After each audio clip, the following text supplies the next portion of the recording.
to Global Risk Community Chat. Today our guest is Marc Leipoldt. I'm very happy to have you here today, Marc. Welcome. Thank you for having me. Yes, likewise. So before we get into our topic, can you briefly introduce yourself to our audience? Yes, I think probably the most relevant thing to know for the audience is that I've been a risk professional for some time, starting out at ABN AMRO in a regular function in first the project management department, then in the risk department. And since 2018, I've been an independent risk advisor, continuing on the advisory side for risk management in various banks all over the world. Sounds great. So then let's get right into the topic. So what would you like to discuss with us today? So I thought the topic that would be useful to discuss was the continued use and also some of the problems that we face when we're trying to implement GRC systems or IRM systems. I've implemented a few of those in various positions, both as a CRO requesting such a system to be built in, and also as a head of department trying to make it work, and now as an independent consultant also trying to assist various banks in doing that. So I think I have some experience in implementing GRCs, and I think there's some lessons to be learned there. Yeah.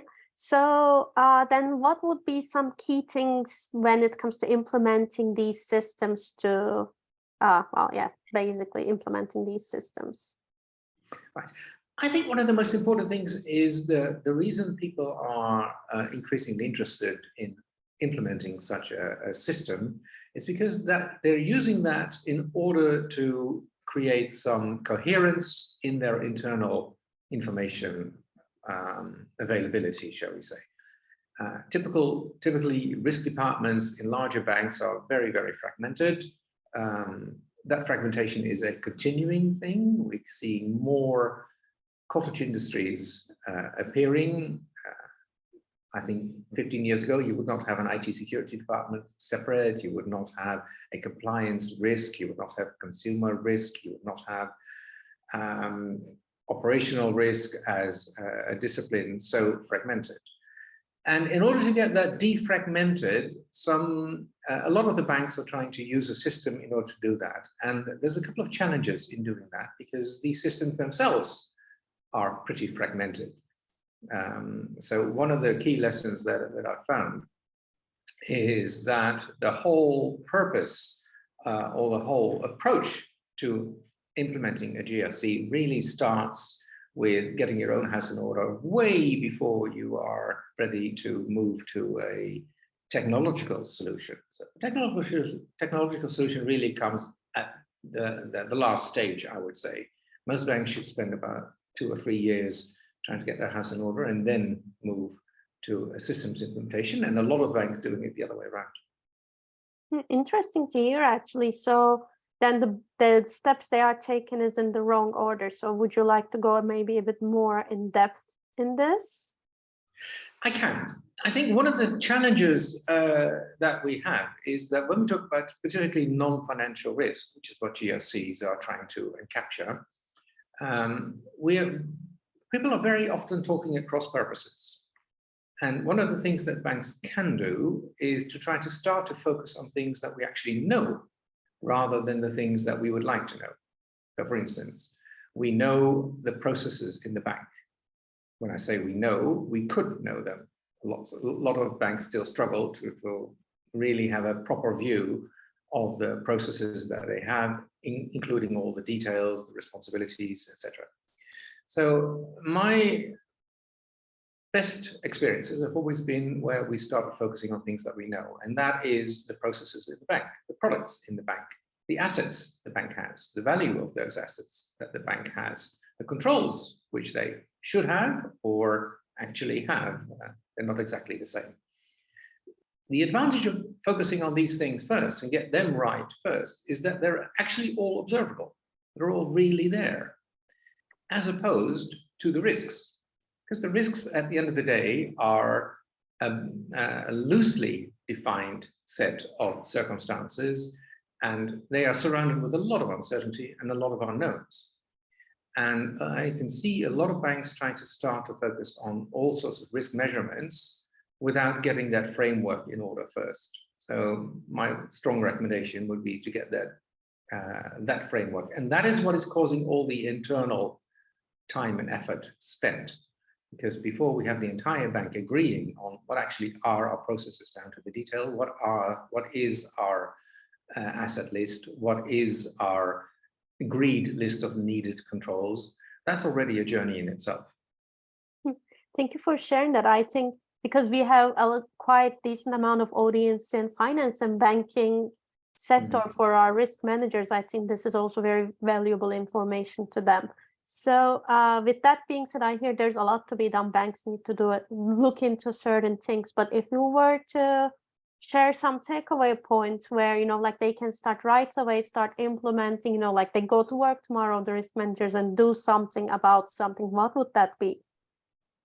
I would say that let's position that as a range of options that banks can take. And I think a lot of IRM, so integrated risk management systems, or GRC, governance risk and compliance systems, suffer from the Swiss knife problem. When you buy a Swiss knife, it has 100 uses. In reality, you're only going to use 2. So the very first takeaway is, what is it really that you want to be using that GRC for?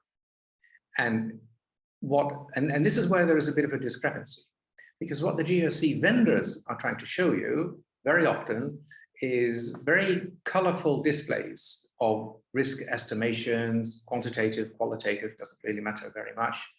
And you end up with a lot of effort creating a beautiful spreadsheet. However, that does absolutely nothing to actually change anything in the bank. Nothing changes as a result of knowing that your risk level is 3.5 or 3.8, right? What we need at the end of the day are concrete actions based on identified deficiencies. And that is one thing that, in fact, all risk departments, however you want to split them up, however detailed you want to make them, however niche they are in the subject matter that they investigate, at the end of the day, they're all identifying deficiencies, and they're all identifying actions to remedy those deficiencies. So my recommendation, my takeaway is, first of all, make sure that you have something to show for all the work that you're putting in creating a GRC. Because all that harmonization of the items that I mentioned before, if it doesn't lead to action and it doesn't lead to anything that changes in the bank, then you should really ask yourself, why do I have a second line of defense at all, right? Because all they're doing basically is an administrative function of doing assessments till the cows come home and only having a spreadsheet to show for it. Thank you for sharing that actually interesting take to look into. I think like it also comes with a lot of times risk managers, you know, doing more than just looking at the screen, seeing that everything is, you know, green or like in a good risk level. I think that making that proactive mindset is, I think, what is very valuable, I think, for risk managers to obtain. So I have one last question, and that is, do you have anything else to add?